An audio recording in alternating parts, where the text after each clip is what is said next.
We've got a lot of novelties actually. So I'm standing in front here, I'm standing in front of the new Mona Lisa, the Mona Lisa 13,000. This is innovative because it is the first Mona Lisa where we have inline pre-treatment and inline post-treatment.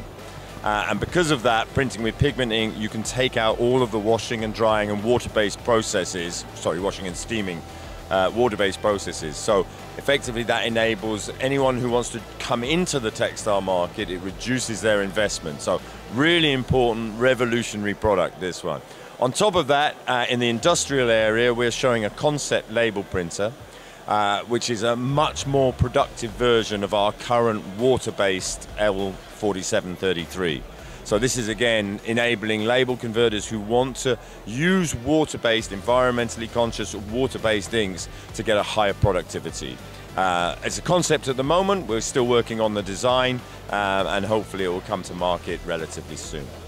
On the same line, in terms of concept devices, we have a new mechanism where we've made a signage, 64-inch signage printer more compact, and we're showing that both with eco-solvent, but also with sublimation inks. So the same mechanism we can use on both. So that's quite exciting because the current products have been around for 8 years, and by launching this new one, we can launch it with the latest ink head technology.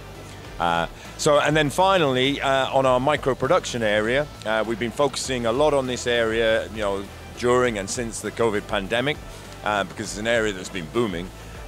We've got a new desktop-based t-shirt printer, which is the SureColor F1000, and we also have our first desktop UV flatbed printers.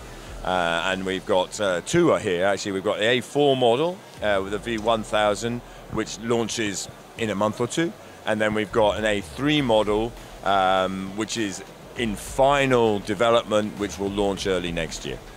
We can print to many, many fabrics with Mona Lisa directly, but with the traditional ink sets, what you tend to have is you need reactive for cotton, you need acid for silk, etc. So what we've got here is with pigment ink, and with the pre and post treatment, you can vary the way that you lay down the pre and post treatment as you lay down the ink. It enables you to print on a wider variety of fabrics.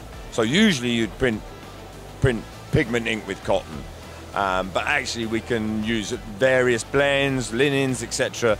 And we're still doing a certain amount of research on it. We have launched the product, but it is quite exciting what we can achieve. It's excellent, and we've been growing very strongly. I did actually have a look at the sales figures, so we've grown by more than 50% in the last 6 years in Eastern Europe, and that's continuing. So yeah, it's very healthy. The production products that we make are very well received in Eastern Europe, both for the quality they've got, but also the reliability that they have. Signage is probably the best, I would say, at the moment, because we've been in that segment the longest, so it's better established and there's a very strong reputation of the products. But I think textile is coming up very, very quickly behind it. So it'll be a good battle between the signage and textile. No, thank you so much.